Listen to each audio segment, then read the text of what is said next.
नमस्कार बच्चों। आज की हिंदी की इस कक्षा में आप सभी तैयार हैं नया कुछ सीखने के लिए?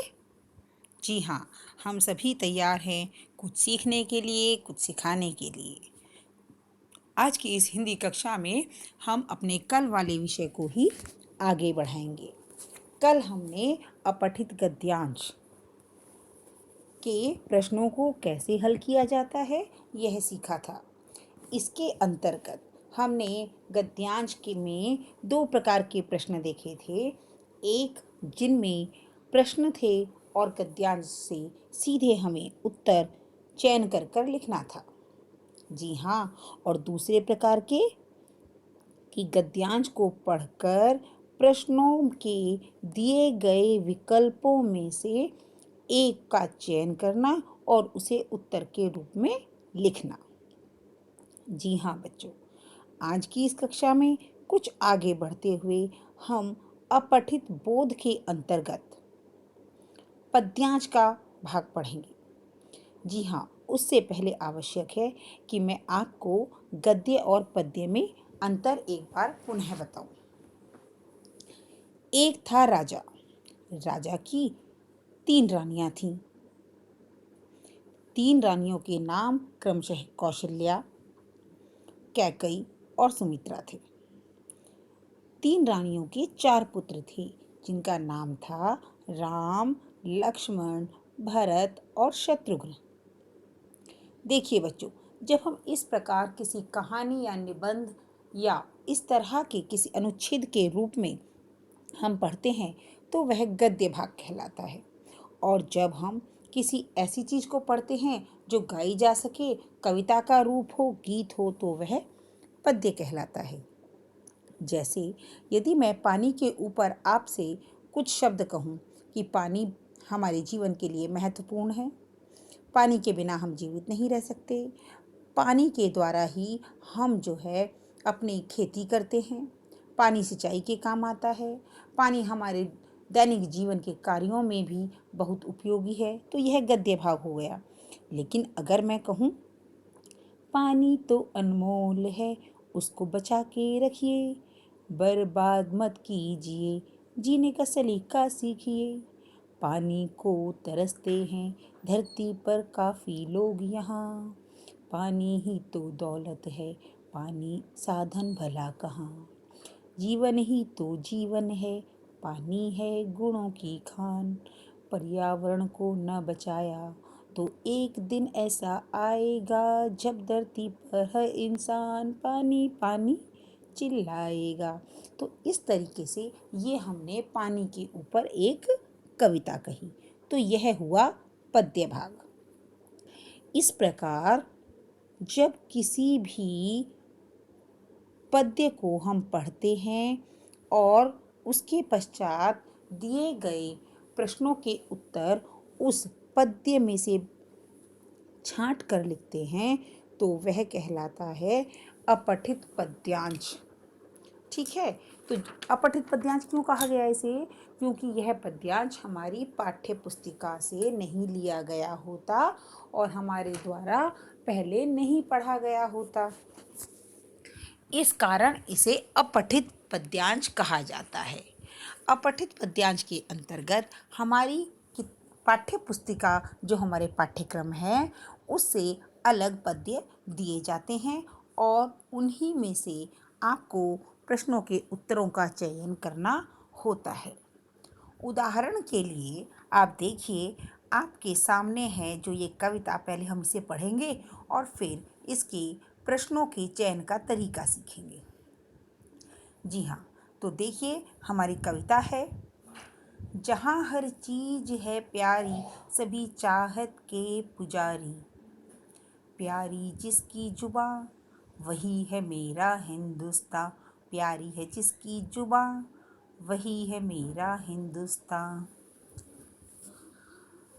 जी हाँ, जहाँ गालिब की गज़ल है वो प्यारा ताजमहल है, जहाँ गालिब की गज़ल है मेरा प्यारा ताजमहल है, जहाँ फूलों का बिस्तर है, जहाँ अंबर की चादर है, नज़र तक फैला सागर है, सुहाना हर मंजर है, जहाँ सूरज की थाली है, जहाँ चंदा की प्याली है, फिजा भी क्या दिलवाली है, कभी होली कभी दिवाली है, वो बिंदिया चुनरी पायल, वो साड़ी मेहंदी काजल, रंगीला है समा, यही है मेरा हिंदुस्तान।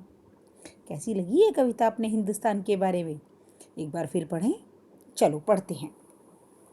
जहाँ हर चीज है प्यारी, सभी चाहत के पुजारी, प्यारी जिसकी जुबां, वही है मेरा हिंदुस्तान। जहाँ गालिब की गज़ल है, वो प्यारा ताज महल है, जहाँ फूलों का बिस्तर है, जहाँ अंबर की चादर है, नज़र तक फैला सागर है, सुहाना हर मंजर है, जहाँ सूरज की थाली है, जहाँ चंदा की प्याली है, फिजा भी क्या दिल वाली है, कभी होली तो कभी दिवाली है, वो बिंदिया चुनरी पायल, वो साड़ी मेहंदी काजल, रंगीला है समा, यही है मेरा हिंदुस्तान, यही है मेरा हिंदुस्तान। जी हाँ बच्चों, सुना कितनी प्यारी सी कविता थी और समझ भी आई है ना कि इसमें मेरे हिंदुस्तान के बारे में बताया गया है कि हिंदुस्तान में क्या क्या है, हमारा हिंदुस्तान कैसा है।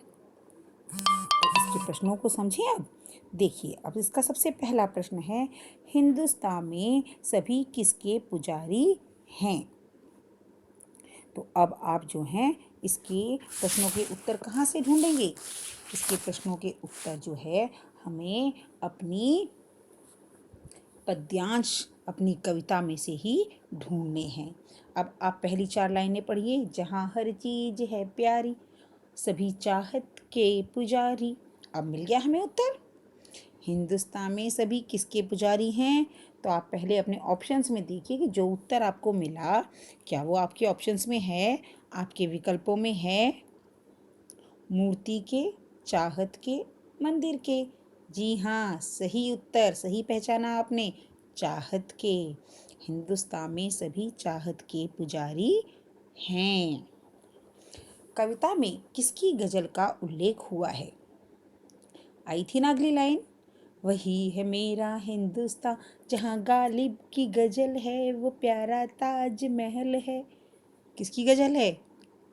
अब भाई पंक्तियों के हिसाब से तो गालिब का नाम है, तो देखते हैं हमारे जो विकल्प हैं क्या उनमें है गालिब का नाम। कवि की, दूसरा निजात फाजली और तीसरा गालिब की। बिल्कुल सही, कविता में गालिब की गजल का उल्लेख हुआ है। तो किस पर टिक करना है हमने? गालिब पर। उत्तर क्या है? गालिब की।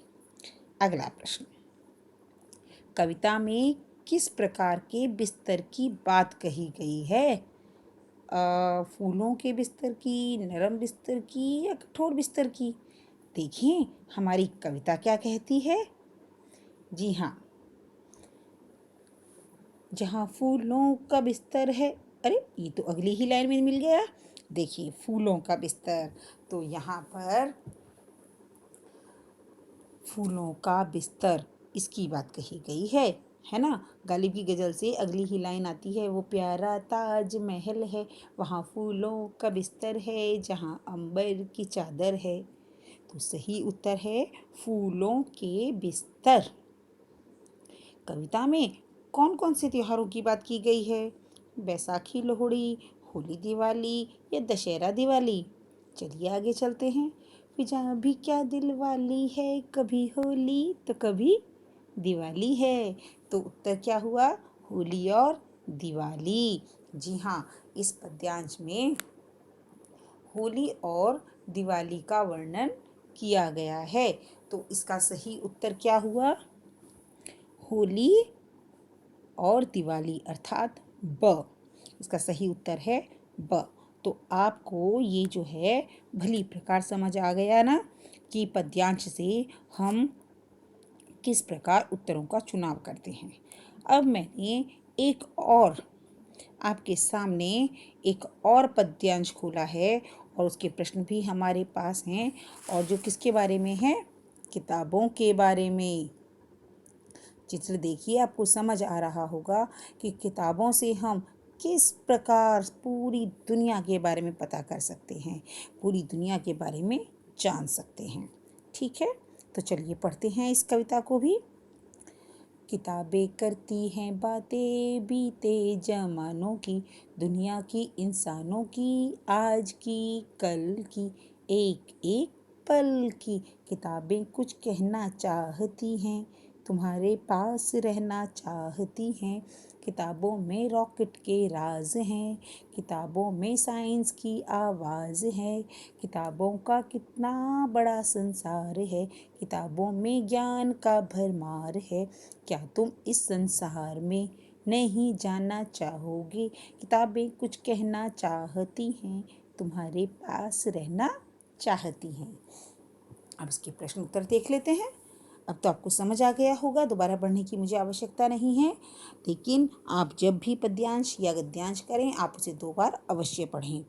किताबें क्या करना चाहती हैं? किताबें, सोचिए क्या करना चाहती हैं? किताबें जो हैं बातें करती हैं इंसानों की। पहली पैराग्राफ में हम पढ़ रहे हैं आज की, कल की, और लेकिन प्रश्न क्या है कि किताबें क्या करना चाहती हैं? ढूंढिए इसे अपनी पुस्तक में कि वो जो हैं किताबें कुछ कहना चाहती हैं। अंतिम पंक्तियों में लिखा है कि किताबें कुछ कहना चाहती हैं। इसका पहला उत्तर सही है। एक एक पल की बात कौन करता है? एक एक पल की बात फिल्में, राजनीति, किताबें या हम? सीधा सा उत्तर है किताबें। आज की, कल की, एक एक पल की। जी हाँ। किताबों का संसार कैसा है? किताबों का संसार तो बड़ा संसार है। देखिए, आपकी जो लाइन है आप उसे पढ़ें। किताबों का कितना बड़ा संसार है, तो कैसा संसार है? बड़ा। किताबों में किसकी भरमार है? ज्ञान की भरमार है। पढ़िए ना आपने, किताबों में ज्ञान का भरमार है। जी हाँ। किताबें किसके पास रहना चाहती हैं? अंतिम पंक्ति में देखिए, तुम्हारे पास रहना चाहती हैं, तो किताबें तुम्हारे पास ही रहना चाहती हैं। इस प्रकार हम पद्यांश को बड़े ध्यान से पढ़कर और उसके प्रश्न के उत्तरों को आसानी से लिख सकते हैं। अब आपको गद्यांश की तरह ये 2 पद्यांश भी अपनी पुस्तिका में करने हैं, अभ्यास पुस्तिका में लिखने हैं, लेकिन पूरी कविता लिखने की आवश्यकता आपको नहीं है। आप पहला शब्द लिखेंगे, डॉट डॉट डॉट करके अंतिम शब्द लिखेंगे और प्रश्न उत्तर लिखेंगे। ठीक है, आज के लिए इतना ही। धन्यवाद। खुश रहें और स्वस्थ रहें।